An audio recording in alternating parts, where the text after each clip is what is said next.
Hola. Che, no ves.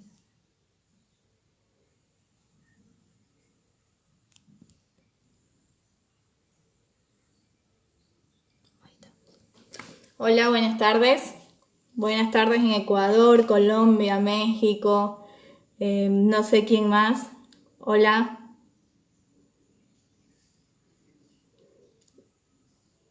Ahí estamos.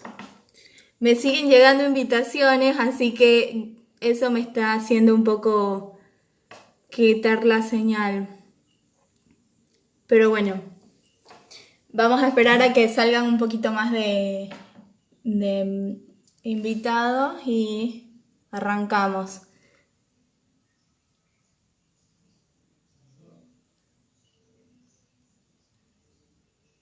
Buenas tardes, Robert. Gaby. Hola.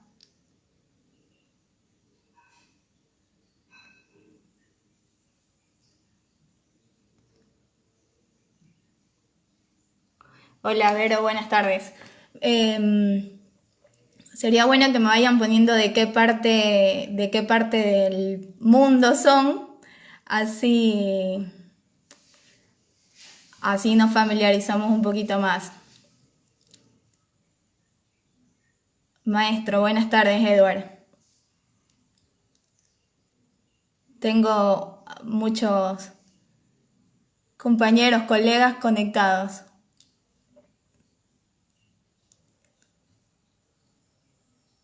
Doctora Belis, buenas tardes. Buenas tardes, gracias por seguirnos.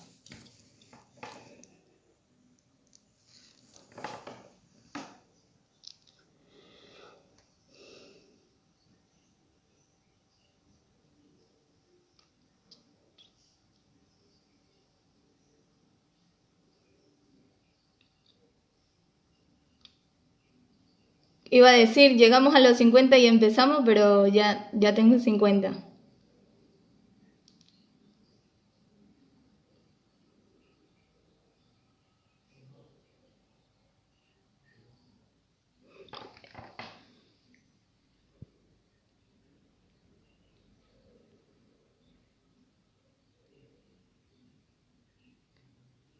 Si la página de la Sociedad Ecuatoriana me da el ok, arrancamos.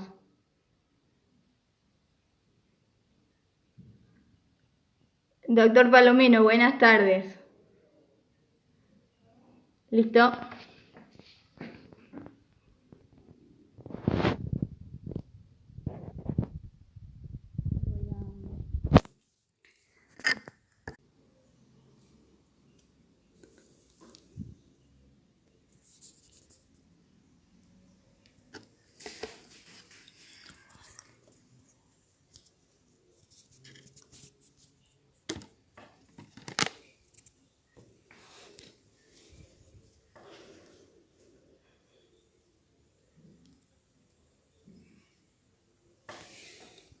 Bueno, voy a tratar de que se vea lo más claro posible la presentación.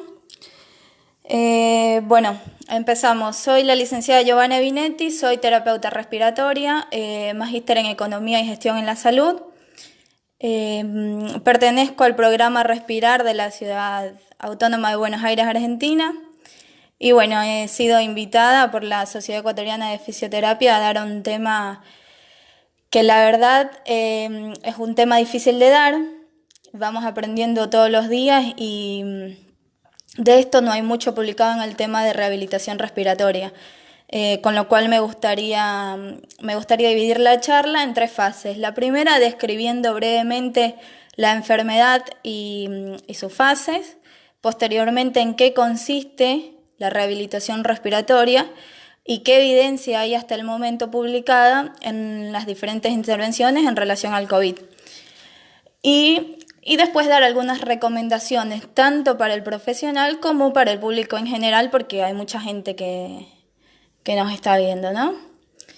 Y bueno, finalmente está la fase de preguntas, que es la más importante, ya que es la que nos pondría en el contexto local acerca de la importancia de nuestra rehabilitación como fisioterapeutas, como terapeutas respiratorios. Bien, esta primera diapositiva nos muestra el virus del SARS-CoV-2, que es el que nos provoca la enfermedad actualmente, el COVID-19. Lo que tenemos acá son los síntomas propiamente de la enfermedad: fiebre, tos, congestión nasal, neumonía, al final en un estadio más grave, dificultad para respirar. Bien, este gráfico de acá nos muestra la hiperactivación y la actividad inmune excesivamente entusiasta, digamos así, para tratar de defender al parénquima pulmonar y tratar de salvarlo de la agresión que está provocando el virus en el sistema. Este virus tiene una particularidad de estar limitado al parénquima pulmonar y al tejido alveolar bronquial, que posteriormente se traduce en un desarrollo de un síndrome de estrés respiratorio agudo. Los síntomas, como ya lo mencioné, pueden ser tos, fiebre, y estos podrían pasar de leve a una complicación más agresiva. Algunas personas claramente no tienen síntomas, se presentan asintomáticos, y otras personas, necesitan internación, ventilación mecánica invasiva y demás. Se decía al inicio de la patología que esta patología era una patología que invadía solamente a las personas de alto riesgo, personas mayores con comorbilidades, pero en los actuales momentos el virus nos viene sorprendiendo todos los días y vamos aprendiendo de él sobre la marcha, ¿no? Muy bien, el virus tiene la particularidad de tener 3 fases. La primera fase, que es la primoinfección, en donde vamos a encontrar los síntomas clínicos como fiebre, tos seca, diarrea, dolores de cabeza. La segunda parte es la parte de la fase pulmonar, que podríamos dividirlas en 2A y 2B. Tiene un curso impredecible. En esta fase podríamos entender que el paciente podría llegar a tener soporte de oxígeno y después podría progresar a una fase 2 de inflamatoria, o pasar directamente a la fase 3, que sería la de hiperinflamación, donde aparecería el shock séptico, la falla cardíaca y demás complicaciones adherentes al síndrome del estrés respiratorio. Poniéndonos en contexto con la rehabilitación respiratoria, que es lo que nos interesa,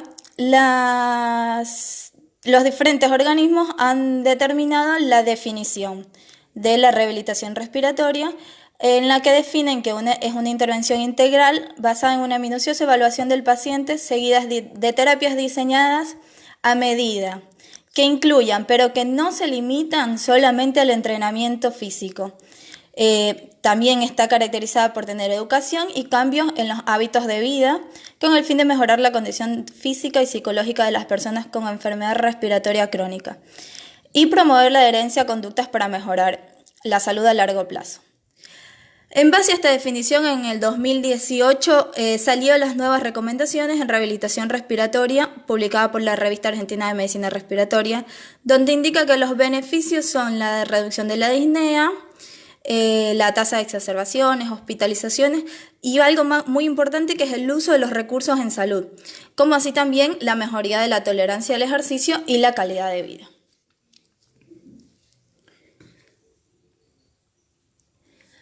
¿En qué consiste la rehabilitación respiratoria?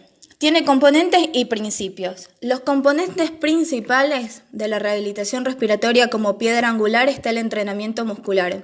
Y después tenemos algunos eslabones que no son menos importantes, como la educación y el automanejo, fisioterapia respiratoria, que entra como un eslabón importante también, la terapia ocupacional, soporte psicológico y soporte nutricional. Los principios de la rehabilitación respiratoria, nosotros tenemos que tener en cuenta siempre que estos principios para poder iniciar un tratamiento respiratorio con el paciente. El estímulo eficaz de la carga, la repetición y continuidad de la carga. Llamo carga a toda cosa que se pueda adherir o a todo peso que se pueda adherir con la limitación del paciente. el principio del entrenamiento progresivo de la carga. Tiene que haber una relación óptima entre la carga, entre lo que le ponemos al paciente, el peso que le ponemos o la intensidad en la que el paciente trabaja y la recuperación. El principio de versatilidad, de reversibilidad, de especificidad y sobre todo el principio de individualidad. No todos los pacientes son lo mismo y no todos necesitan todo. Entonces, ¿qué evaluar en un programa de rehabilitación respiratoria? Valoramos siempre al inicio y al final estos parámetros: la disnea, la calidad de vida y la tolerancia al ejercicio. ¿Por qué al inicio? Para saber qué paciente tenemos enfrente, qué grado de disnea, qué grado de calidad de vida, cuánta tolerancia al ejercicio tiene el paciente que tengo al frente a un inicio. Y al final, para saber si progresamos, si cumplimos los objetivos del paciente. Entonces, para la disnea tenemos dos escalas, hay muchas más escalas, pero estas dos son las principales. Tenemos la MMRC y la escala de Borg. La MMRC y la escala de Borg. Después tenemos como calidad de vida están los cuestionarios específicos St. George y el St. George específico para enfermedades intersticiales, y tenemos el SF36 y el CAT. En relación a la tolerancia al ejercicio tenemos el test de marcha de 6 minutos, que bueno, es un test donde ponemos a caminar al paciente en un pasillo de 30 metros y medimos, el parámetro principal para medir acá es los metros recorridos. Hay otras pruebas también para medir la tolerancia al ejercicio, entre ellas está el shuttle test, el test incremental y un test de carga constante que se pueden hacer controlados con una cinta o una bicicleta estática. Bien, siguiendo la fase y la evolución clínica de la enfermedad, una vez establecido qué cosas tenemos que hacer y qué cosas tenemos que tener en cuenta cuando ponemos a un paciente en rehabilitación respiratoria, este es el mismo gráfico, un poco más dinámico, de las fases de la enfermedad. Tenemos al paciente que está expuesto al virus, que en primera fase podría ser asintomático. Si recibe el virus es asintomático, no presenta manifestaciones clínicas, no podemos saber si fue COVID positivo o no si no lo testeamos. Y este paciente asintomático podría evolucionar a un paciente leve, podría evolucionar a un paciente moderado que ya presente neumonía y un paciente que necesite cuidados intensivos. En todos estos eslabones de la evolución clínica de la enfermedad, la intervención del terapista respiratorio, del fisioterapeuta, es de gran importancia, tanto para la parte intrahospitalaria como fuera de ella cuando se le da el alta. En base a esto, a inicios de marzo de este año, la Asociación Medicina de Rehabilitación en China sacaron las nuevas recomendaciones para rehabilitación respiratoria en pacientes adultos con COVID. Y entonces tenemos que el paciente COVID-19 positivo leve, que es el paciente que dijimos que pasó el periodo de incubación y empezó con los síntomas.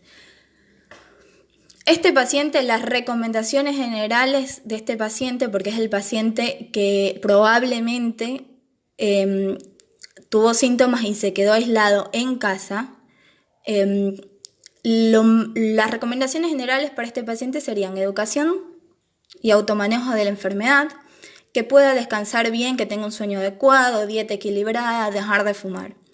Bueno, una vez que tengo a este paciente enfrente, ¿qué hago?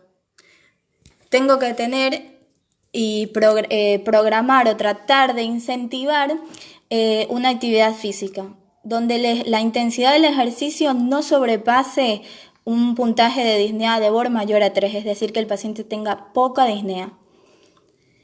La frecuencia del ejercicio puede ser 2 veces por semana y el tiempo dependiente del paciente de entre 15 y 45 minutos. Se recomienda que sea 2 horas después de la comida. Ahora, ¿qué hacer con este paciente? Una vez que pase todo y que todo vuelva a la calma, el paciente debería tener una radiografía de tórax, hacerse espirometrías y volúmenes pulmonares, tomografía, asistir a un gimnasio de rehabilitación respiratoria y aumentar la actividad física.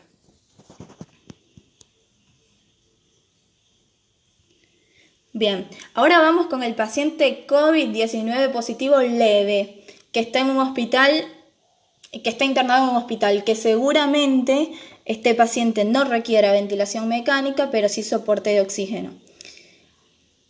Cuando digo que este paciente no está apto para hacer algún tipo de actividad física, cuando tenga una temperatura corporal mayor a 38, cuando el tiempo de inicio de la disnea no regrese rápidamente a una disnea de -3, es decir, que tenga poca disnea, cuando hay un progreso del 50% en las tomografías, cuando la saturación en sangre esté menos del 95% y la presión arterial esté entre menos de 90 y más 140.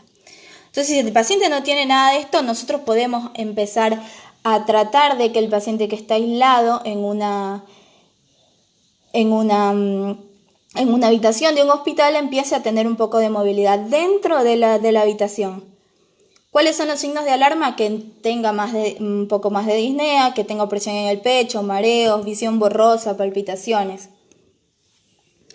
Entonces, a este paciente deberíamos de entrenarle el control de la respiración. Debería de sentarse, de tener una postura semi-reclinada o reclinada, relajar los músculos respiratorios, los músculos inspiratorios auxiliares del hombro, todo lo que tenga que ver con el tren superior, inhalar lentamente por la nariz y exhalar por la boca. Esta parte es muy importante, porque si el paciente tiene soporte de oxígeno, seguramente lo tendrá por vía una cánula nasal o una máscara. En el momento en que el paciente tiene mucha sensación de disnea, va a empezar a respirar por la boca, lo cual es incorrecto porque el oxígeno lo está recibiendo por la nariz. Entonces nosotros deberíamos de empezar a decirle al paciente, inhala por la nariz lentamente y suelta por la boca. Y así de esa manera empezamos a hacer una respiración consciente, pausada y tranquila. Las recomendaciones para este tipo de actividades son 2 veces al día. Se determina el tiempo de la actividad de acuerdo con la condición física del paciente. Y bueno, este tipo de pacientes tenemos que tener en cuenta que son propensos a la fatiga o a la fragilidad y se puede realizar en forma de ejercicio intermitente.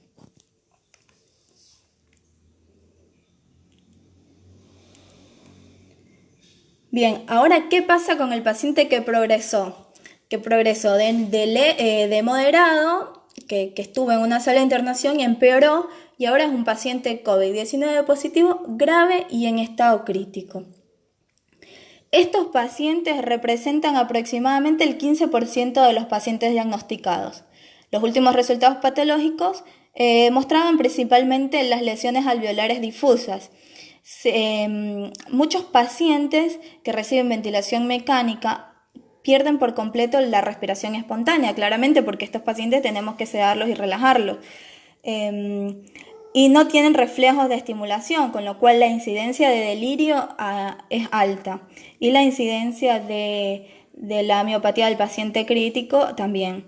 Así que comenzar la intervención de rehabilitación respiratoria en el momento adecuado para reducir significativamente el tiempo de delirio y ventilación mecánica es crucial.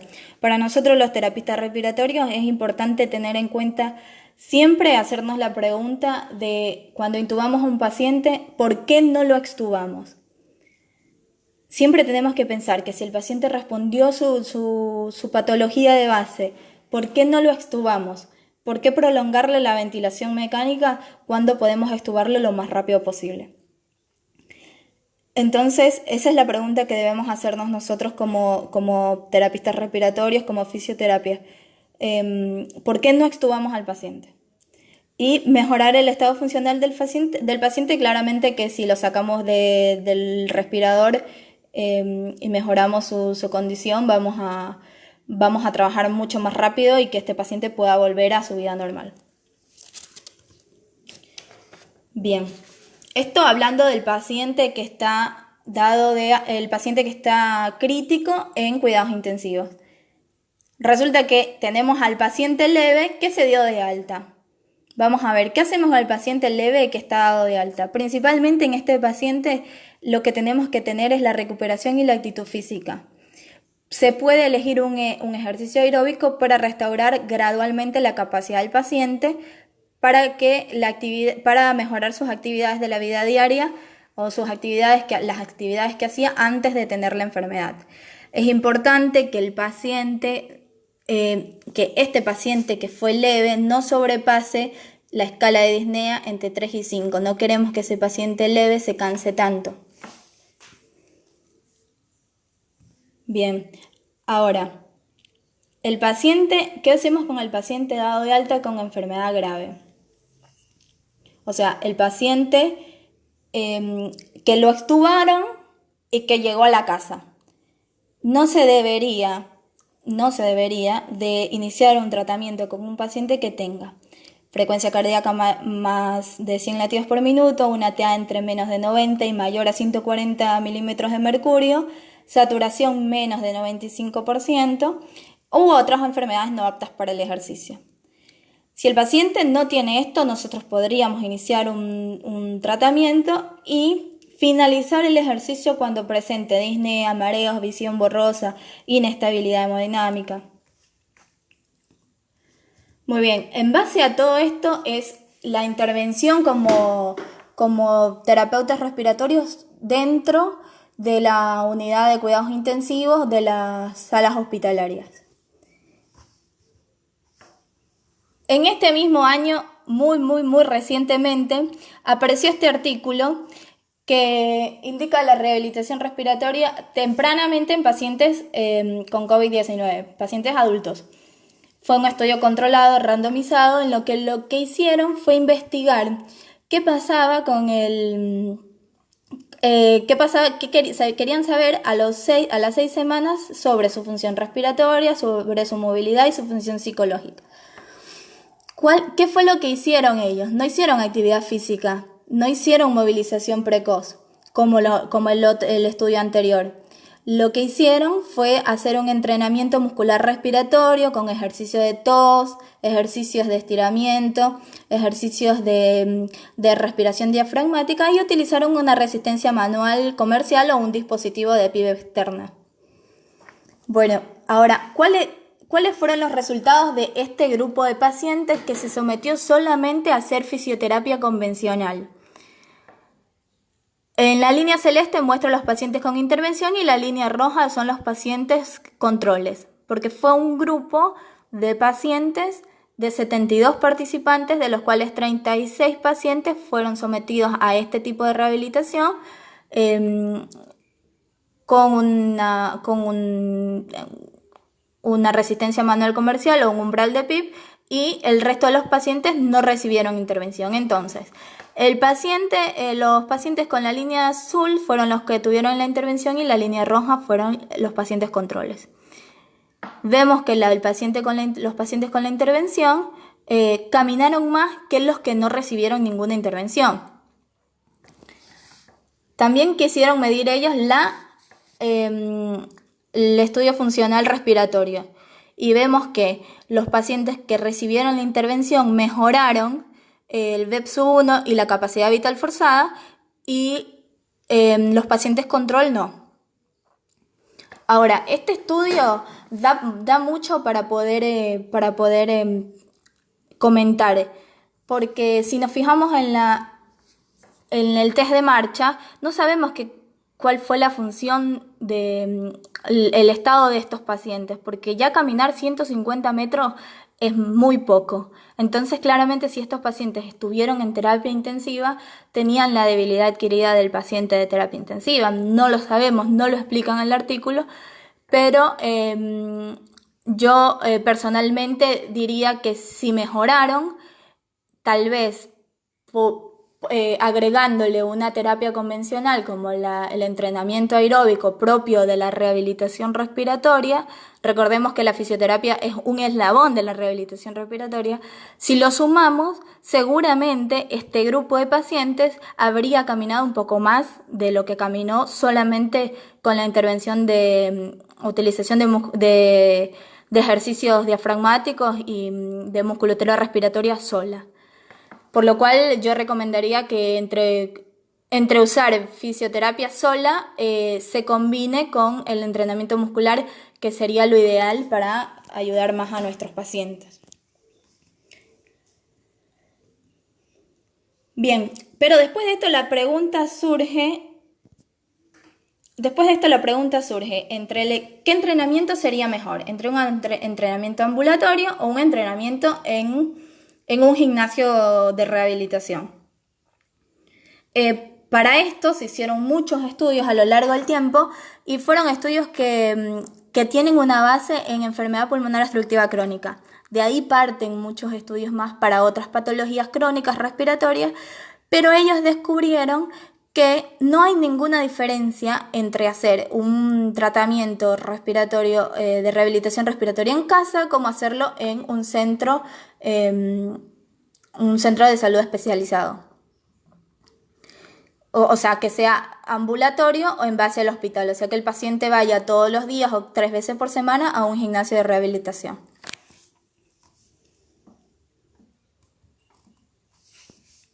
Bien, entonces, ¿cuáles son los medios de entrenamiento en el domicilio? Y tenemos muchas cosas para hacer en el domicilio. Podemos caminar, podemos subir escaleras si el paciente tiene escaleras, subir en bicicleta si tiene una bicicleta estática, mancuernas, pesas, pelotas, todo lo que tenga en su entorno que nos pueda servir. Después tenemos el medio de entrenamiento en el gimnasio de rehabilitación. En un gimnasio de rehabilitación tenemos un equipo interdisciplinario que sería la base fundamental de todo, porque tenemos un equipo encargado justamente de seguir al paciente. Consta de un equipo de desfibrilador, un saturómetro de pulso, un oxipulsímetro. Tiene oxígeno, cintas, bicicletas, pesas, máquinas de fuerza. Estas son unas fotos del gimnasio de rehabilitación donde yo trabajo, donde vemos que los pacientes están con oxígeno y están alzando pesas, están andando en una cinta, y bueno, ahí vemos una de mis compañeras haciéndole el seguimiento. Entonces, acá es donde donde tenemos que decidir dónde mandar a nuestros pacientes. Cualquiera de las dos intervenciones, sea la de entrenamiento en domicilio o la de entrenamiento en el gimnasio, tiene que ser guiada y supervisada por un especialista, por la persona más adecuada para hacer y seguir este tipo de tratamiento. Bien, ¿cuáles son las pautas de entrenamiento en el domicilio si decidimos mandar al paciente a que haga rehabilitación en el domicilio? Caminar limitado por disnea. El esfuerzo se limita por el paciente. Si el paciente refiere que tiene mucha sensación de disnea, en ese momento debe de parar. Si tenemos un saturómetro a mano, bueno, colocarle el saturómetro y ver si el paciente hasta 88% podría desaturar, y bueno, hacer que tenga reposo y volver a la posición inicial si quisiera continuar con el entrenamiento. Después, si se tiene una cinta en casa, hay pacientes que la tienen, empezar con una velocidad de 4 km/h e ir aumentando de a poco. Podría ser también hacerle un shuttle test al paciente, empezar que el paciente camine al 90% de su velocidad promedio de una prueba de caminata de 6 minutos. Para esto, previamente, como ya lo había dicho, tenemos que hacer un antes y un después del paciente. Entonces, por esto es importante, si ponemos a caminar al paciente al 90% de la velocidad promedio, tenemos que hacerle un test de marcha antes. Después una bicicleta al 60 o al 80% también, si el paciente tiene una bicicleta en casa. Muy bien. Ahora esta me parece que es la parte más divertida. Para aumentar la actividad física tenemos que hacer cualquier cosa que nos demande, la actividad física es hacer cualquier cosa que nos demande un gasto energético. Pasear al perro, andar en bicicleta, nadar, hacer zumba, danza, ballet, cualquier cosa, pasear, hacer las cosas de la casa. Y lo importante es que si el paciente empieza a tener disnea, sensación de falta de aire, parar. Parar y decirle al paciente que tome aire por la nariz y que suelte todo el aire por la boca hasta que se vacíe completamente. Es en el caso, por ejemplo, en el caso de los pacientes con EPOC, que el problema para los pacientes con EPOC es que no pueden sacar el aire. Entonces necesitan totalmente tratar de vaciarse por completo para poder renovar su unidad funcional. Acá, por ejemplo, propongo unos ejercicios que son tomados del libro de actividad física para pacientes con enfermedad crónica de la Asociación Argentina de Medicina Respiratoria, en donde, por ejemplo, miren, vemos a un paciente que se está atando los cordones. Lo ideal para este paciente es tratar de hacer ahorro energético. Entonces, cuando esté incorporado hacia arriba, que no se tenga que agachar, que se llene aire hondo para adentro, los pulmones, baje, se ate los cordones y a medida que se va atando los cordones, suelte el aire. De esa manera no se va a agotar y no va a tener que, no se va a agotar y no se va a desesperar en ese momento. Lo mismo cuando tiende la ropa, por ejemplo, cuando los brazos van hacia arriba, cuando los brazos se abren, se expande la caja torácica y es ahí donde deberíamos de tomar aire. Tomamos aire cuando los brazos se abren, largamos el aire cuando los brazos bajan o cuando nosotros bajamos. Ahora, el paciente que tiene oxígeno se tiene que mover igual. Si hay un paciente que tiene un oxígeno domiciliario, oxígeno crónico domiciliario, se debe de mover igual. Entonces, no es una limitación. Esta es una escala de Bohr en relación a la misma escala de Bohr anterior. Es mucho más dinámica y más divertida para los pacientes. Y con esta se la podemos dar a los pacientes para que ellos nos puedan decir en qué grado de sensación de disnea tienen y sensación de esfuerzo también. Entonces, lo ideal es que estos pacientes COVID, por ejemplo, no sobrepasen entre el 3 y el 5. Los leves y los graves estén entre el 3 y el 4. ¿Sí? Así que esta tablita es muy, muy buena, muy didáctica para los pacientes y bueno, para nosotros también. Porque es más fácil decir, bueno, dime qué grado de disnea tienes o qué grado de sensación de falta de aire tienes. Y te van a decir 3, 4, entonces ya nosotros sabemos. Esto en general son los ejercicios más comunes que se propone desde la revista para los pacientes en el hogar. Y para todos, si los queremos hacer también. Acá en este primer gráfico simulamos hacer unas flexiones de brazo en la pared. Siempre, o en la pared o en algo estable, ¿no? Entonces, cuando el cuerpo va hacia la pared, el paciente debe de tomar aire porque cuando va hacia la pared los brazos se abren y en ese momento la caja torácica se expande y se toma todo el aire. Cuando el paciente regresa, suelta todo el aire porque vuelve a su posición inicial. De la misma forma acá, cuando el paciente sube los brazos, toma aire y cuando baja, larga el aire.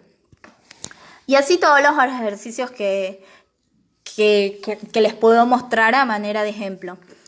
Ahora, ¿qué pasa con las escaleras? Las escaleras es importantísimo porque en algún momento tenemos que subir escaleras o la gente prefiere usar el ascensor. Si hay escaleras de un piso, 6 escaleras que podemos subir hasta el primer descanso, lo mejor que se podía hacer es que en este descanso el paciente tome aire. Y a medida que va subiendo, escalón por escalón, ir largando de a poco el aire hasta que llegue al descanso o hasta que se quede sin aire para volver a tomar aire nuevamente. No es lo correcto que el paciente se quede en hiperinsuflación y después cuando llega el descanso largar todo el aire. Recordemos que si es un paciente POC, el paciente POC ya tiene hiperinsuflación. Entonces, al caminar y al estar en ese estado de hiperinsuflación estamos generando más hiperinsuflación dinámica que no sería adecuado para el paciente. Después, se pueden comenzar haciendo de 6 a 8 ejercicios de 8 repeticiones, ir variando la serie de acuerdo a la tolerancia del paciente. Siempre todo tiene que estar medido y ir dirigido según la tolerancia del paciente. Yo propongo esta tablita, que es una tablita buena para hacer un seguimiento, en donde ponemos la semana, el tipo de ejercicio, qué ejercicio hizo, cuántas series y cuántas repeticiones. Entonces, en la primera semana, supongamos el paciente hizo flexiones de brazo y escaleras, por ejemplo. Podríamos hacer que sean 2 ejercicios de brazo y 2 ejercicios de miembros inferiores para no cansar tampoco. Entonces, bueno, hacemos 2 series de 8 repeticiones. A la segunda semana hacemos el mismo ejercicio de 2 series con 10 repeticiones. A la tercera semana con 12 repeticiones y así vamos progresando. Cuando el paciente llegó a las 3 series y tiene el mismo peso, podríamos aumentar el peso. Ahora, no es necesario que si estamos en casa, no es necesario tener mancuernas o tener todo un equipo multigym para poder hacer. Lo podemos hacer con botellas llenas de arroz, de arena, con bolsitas de arroz, con cualquier cosa siempre que sea seguro para el paciente. Recordemos que la actividad física, si aumentamos la actividad física, disminuimos la debilidad muscular y la disnea.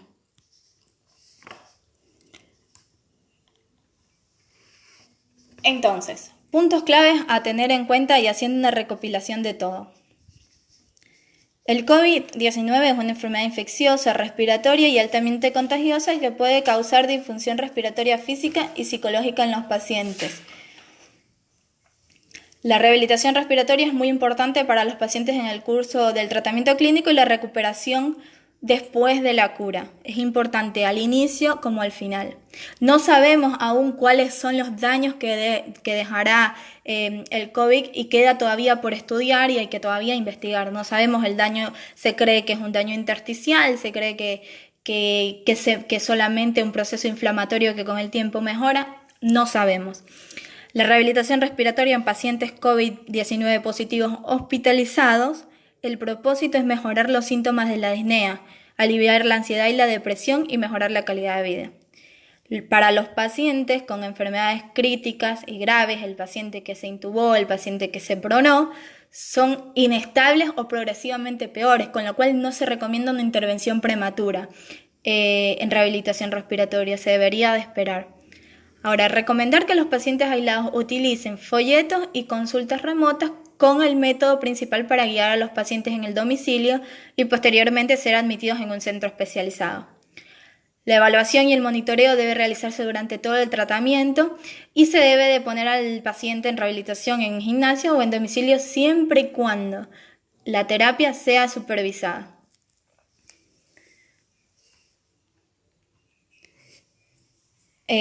Con esta diapositiva quiero terminar indicando que no todas las tallas son para lo mismo, así que con lo cual la rehabilitación respiratoria no nos podemos olvidar que uno de los principios fundamentales es la individualización del paciente, así que no todos para lo mismo y tenemos que prestar atención al paciente, tenemos que escucharlo, tenemos que valorarlo y ahí poder planificar cuál sería la mejor opción para este paciente.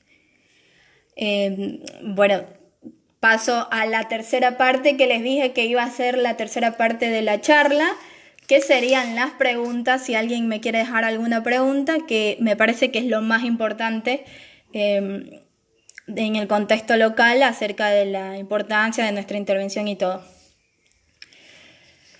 Me pongo para que me vean, si quieren. A ver, ahí está. Ahora.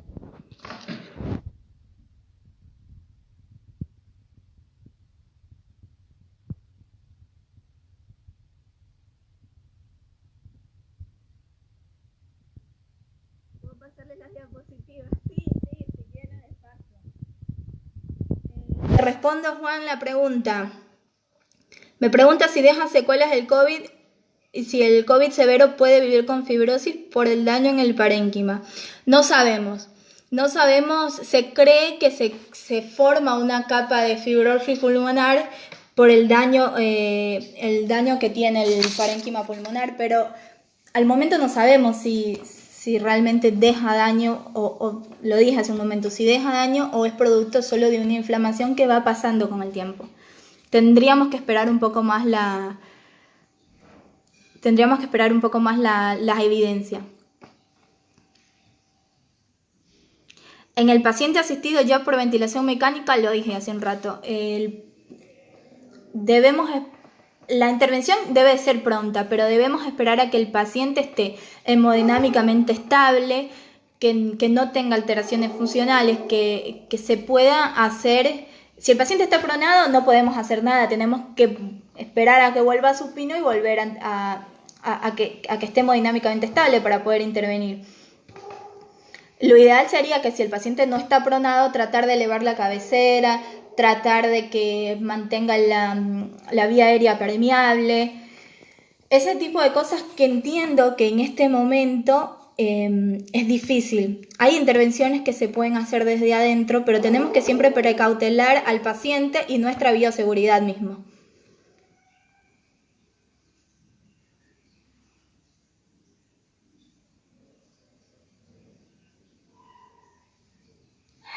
Utilizando los incentivadores volumétricos, te contesto, Fernando. ¿Qué piensas sobre la rehabilitación respiratoria utilizando los incentivadores volumétricos? Sí, mira, hay muchos estudios últimamente que habla de los incentivadores. Justamente mostré uno de que mostró resultados, pero mostró resultados en COVID, es algo nuevo. Pero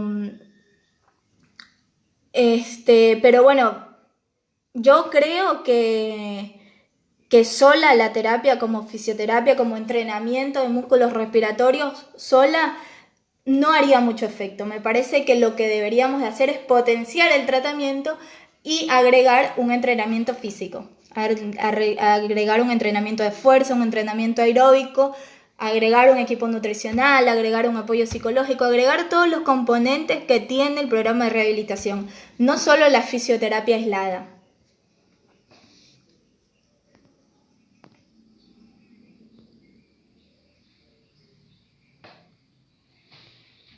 Todos, te respondo, Juan, no sé qué decirte, son todas cosas experimentales y esperamos que cualquier cosa que se haga en el mundo que tenga sustento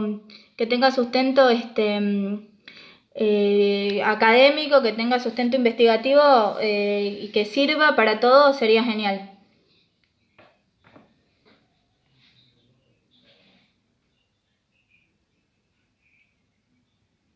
Sí, te contesto, Ismael Orellana. En cuanto a los cambios de postura en UCI, se habla mucho de la posición prona por varias horas al día. Sí, yo creo que la posición pronar al paciente en forma temprana sería ideal para ventilar las zonas que no estarían llegando a ser ventiladas en posición supina, ¿no?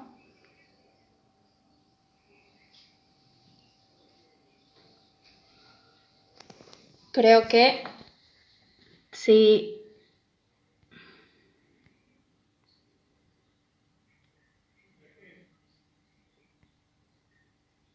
¿Alguien tiene otra pregunta?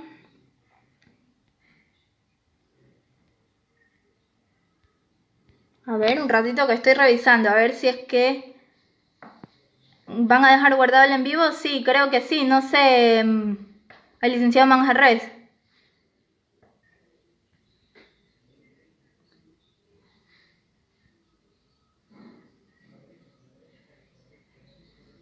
Le contesto al licenciado Parrales, sí. Con respecto a la espirometría, claro que sí, el paciente, hasta el momento no sabemos qué daño a nivel de funcional respiratorio tiene, y estos pacientes sí, obviamente, lo dije al inicio de la charla, ¿Qué hacer después con este paciente? Una vez que pase todo y que todo vuelva a la calma, el paciente debería tener radiografía, tomografía, volúmenes pulmonares, espirometría para saber qué grado de función, cómo está su funcional respiratorio post-COVID. Hay que hacerlo, sí hay que hacerlo.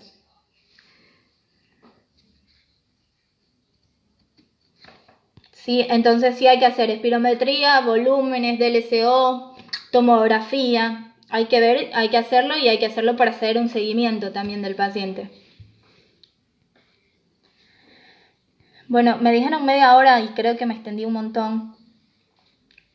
Así que, bueno, a ver.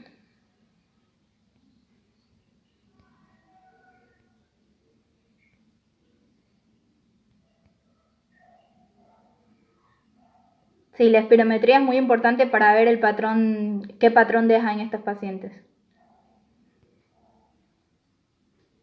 En los pacientes que no presentan síntomas es la primera fase de la enfermedad, el del paciente asintomático, el paciente que recibió el virus y que está asintomático. No podemos saber si tiene o no tiene el virus hasta que no lo testeamos.